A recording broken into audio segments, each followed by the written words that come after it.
Friends, IPL మ్యాచ్లో కాల్పులు కనుమూత ఈ విషయాలను తెలియాలంటే కనుక వీడియో మీరు కంప్లీట్గా చూడండి.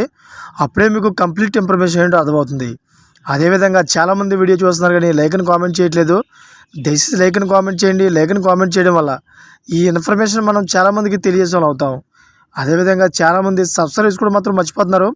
దయచేసి సబ్స్క్రైబ్ చేసుకోండి. సబ్స్క్రైబ్ చేసుకోవడం వల్ల నేను చేసే ప్రతి ఒక్క అప్డేట్ మీరు ముందుగానే పొందగలుగుతారు. ఫ్రెండ్స్, ఈ ఘటనకు సంబంధించిన వివరాలకు వెళితే పరీక్షిత్ ఘట్ పోలీస్ స్టేషన్ పరిధిలోని ఖజూరి గ్రామానికి చెందిన ఓ కుటుంబం వివాహ వేడుక కోసం వేరే ఊరికి వెళ్ళింది.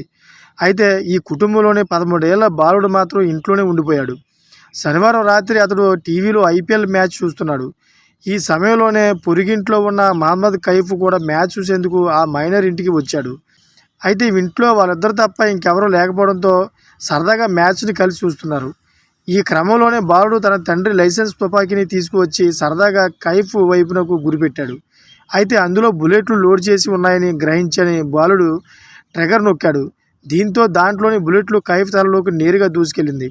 దీంతో అతడు అక్కడికక్కడే మృతి చెందాడు. ఈ ఘటన తర్వాత మైనర్ బాలుడు స్పృహ తప్పి పడిపోయాడు. తుపాకీ పేలుడుతో ఘటనా స్థలానికి చేరుకున్న గ్రామస్తులు వెంటనే పోలీసులకు సమాచారం అందించారు. మైనర్ దగ్గర ఉన్న లైసెన్స్ తుపాకీని స్వాధీనం చేసుకున్నారు పోలీసులు. మైనర్ స్పృహలోకి వచ్చిన తర్వాత పోలీసులు అతన్ని స్టేషన్కు తరలించారు. యువకుడి మృతదేహాన్ని పోస్టుమార్టం నిమిత్తం ఆసుపత్రికి తరలించారు.